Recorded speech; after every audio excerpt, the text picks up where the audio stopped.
The best knowledge is self-knowledge. I love that. So what do you think of, have you ever used the meditation apps at all? Or like, what's your thoughts on those as a, way to meditate? Yeah, one of the apps that I like using is, I used before, I think it was called, Mhm. I don't use it anymore. Yeah. Uh, it's called, okay, one of the apps that I use right now is called Instant Timer. It's just a simple like timer, like 9 minute timer I just use. And I usually go like way longer than 9 minutes, but it's just like, just to get me started, I guess, just to hear that little gong. And I'm like, okay, it's time. Okay. So there's no guide or anything like that to it. No, but there is one that's really good. I think it's called, I don't know the name. I'm so sorry. I'm not prepared. I think it's called like breath app or something, breathing or I can't. But it's really cool because I'll tell you about it and then I can give you it later and you can provide in the show notes if you're interested. But Sure. really quick rundown is like it's like a choose your own journey type of thing. And like it takes you through like a series of like different types of meditation like techniques, like maybe 10 or 20 or whatever you want to go through. And like and then they'll ask you like questions like feedback, like how was it during this meditation, how did you like it, what were your experiences, and you answer those things and then it'll give you different prompts based on what you answered. So based on your last meditation session, you said like you were having trouble with this technique or whatever, so we're going to try it like this. And so it's really Oh, cool. wow. Okay. Yeah, and it's like really customized, and I think that's just like super cool. So Yeah. I'll definitely share that with you later.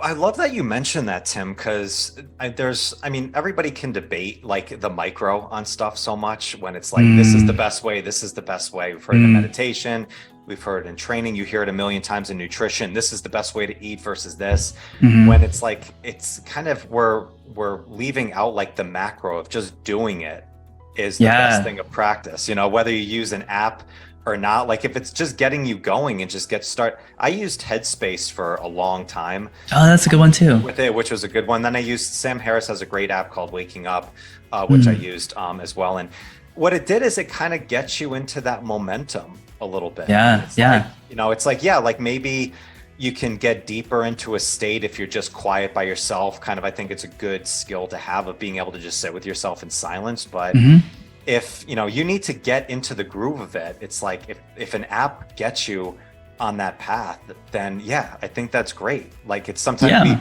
we like to argue about what's the best way. Like the best way is probably the one that you're going to do most effectively. Yes, I totally believe that. It's the one that you're gonna do because you need the experience points. That's all it comes down to. Like, well, how are we gonna get those experience points? You like just do it so that you get them, and then the more that you get, the better you're gonna get at it, and that's it. Mhm. Yeah. So I want to get into flow state with you again. You had a great articulation of the definition of it.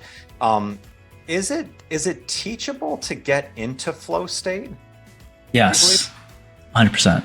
Yeah. Yeah, Okay. yeah. I think addressing what you said earlier about like misconceptions. A lot of people, have this misconception that you need like 10,000 hours of mastery to get into flow, and I think that makes sense in certain contexts. Like, um, we'll go back to fighting. That's the easy one, right? Like, there's no way if you're in like a fight and you're in survival state or fight or flight that you're going to be in flow state. It's just not possible. But if you have so much technical proficiency, so much mastery of being in that situation, then sure, you can have flow state because you won't be in fight or flight. So like one of the requirements is that you're not in fight or flight. And so that 10,000 hours, if it has to do with you stressing out, then yeah, you're not going to get there. But if you have that 10,000 hours, you're probably not going to stress out. So I think like that's where it's at. I think the most ubiquitous way to talk about flow is play. Play is so basic, so easy. And if you look at kids, they're just in flow. Like they don't know what time lunchtime is or when to come home for dinner because they're in flow state.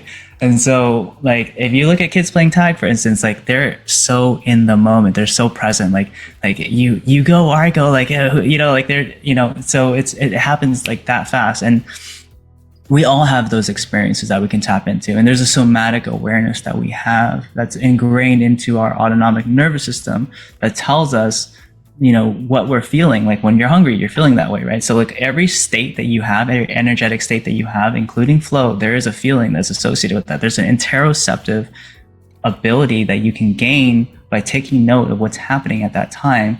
And that can that can be used as a trigger to get you back there. So that's one of the ways that you can train to be back in flow.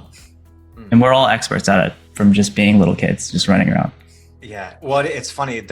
I had a conversation I've referenced numerous times with a gentleman, Sifu Harinder Singh, who he told a story on the last podcast that I did about being in a fight with these gang members came to a group that he was with. They they thought somebody was in this crew that wasn't there, and all of a sudden he said he entered that flow state. It was like flow or die. But now thinking he had the experience of fighting for numerous times before, and it's almost kind of like a weird out of body experience at that time, and you're just kind of moving without thinking, and that it's kind of almost an aspect of play. It's crazy situation that's happening there, but you just kind of get into it where you're just not even thinking about the next move or not. It's so funny you said that with play, because I think as adults, that's something we miss that so much.